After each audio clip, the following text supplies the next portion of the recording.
ഞാൻ സിനിമയിൽ അഭിനയിക്കാൻ ചിലപ്പോൾ നീണ്ടുപോയില്ലെന്നുണ്ടെങ്കിലും ഞാൻ തിലകനെ ഞാൻ പുനർജനിപ്പിക്കും.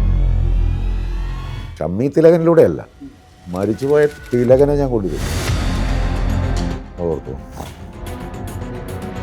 ഞാൻ പറയല്ലോ, എൻ്റെ കരിയറിലെ ഏറ്റവും ബെസ്റ്റ് ക്യാരക്ടറാണ് ഞാൻ ഈ സിനിമയിൽ ചെയ്തിരിക്കുന്നത്. അതിന്റെ തണലിൽ നിന്നാ മതി കറ പുരണ്ടവരും സച്ചിയുടെ ഡ്രീം പ്രൊജക്റ്റും കൂടെ ആയിരുന്നല്ലോ. അവർക്ക് അണ്ണാൻ കുഞ്ഞിനും തന്നാലാവുന്നത് എന്നുള്ള തരത്തിൽ അവർ ആ രീതിയിൽ അവരെല്ലാവരും കൂടി ചേർന്ന് ആ സിനിമ ഉണ്ടാക്കിയിട്ടുണ്ട്. അവന് രണ്ടാം കുഞ്ഞാണ് ആര്, ജയൻ നമ്പ്യാർ. സച്ചിയാണ്. ഇപ്പം തിലകനാണ്. തിലകനൊരു തുറന്ന പുസ്തകം തന്നെയാണ്.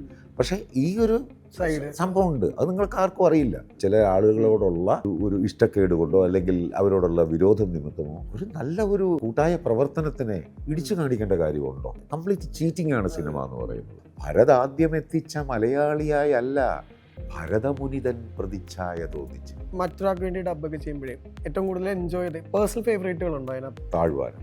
ഞാൻ പറ്റില്ല എന്ന് പറഞ്ഞ് ഒഴിഞ്ഞു ഉടക്കി പോയതൊക്കെയാണ്. ഞാൻ പറ്റില്ല എന്ന് പറഞ്ഞ് ഇങ്ങനെ ഇരിക്കുന്നത്, ഞാൻ കുറച്ച് കഴിഞ്ഞ് പടം നോക്കി കഴിഞ്ഞാൽ കണ്ട് ഞാനങ്ങ് എഴുന്നേറ്റ് ആ രീതിയിൽ. അത്ര ബ്യൂട്ടിഫുൾ. പൃഥ്വിരാജ് എന്ന നടനെ കുറിച്ച് പറയുമ്പോൾ അദ്ദേഹത്തിന് ഇത്രയോ വർഷത്തെ ഡേറ്റുകൾ ഇപ്പോൾ ഓൾറെഡി പോയിരിക്കുന്നതാണ് കേൾക്കുന്നത്. പൃഥ്വിരാജ് എന്ന വ്യക്തിയെ നമുക്ക് സമൂഹം വെറുതെ അത് നോക്കേണ്ട കാര്യമില്ല. പൃഥ്വിരാജ് ആ ഒരു ബൗണ്ടറി ബ്രേക്ക് ചെയ്തിട്ടുള്ള ഒരു നടൻ മാത്രമല്ല, അദ്ദേഹം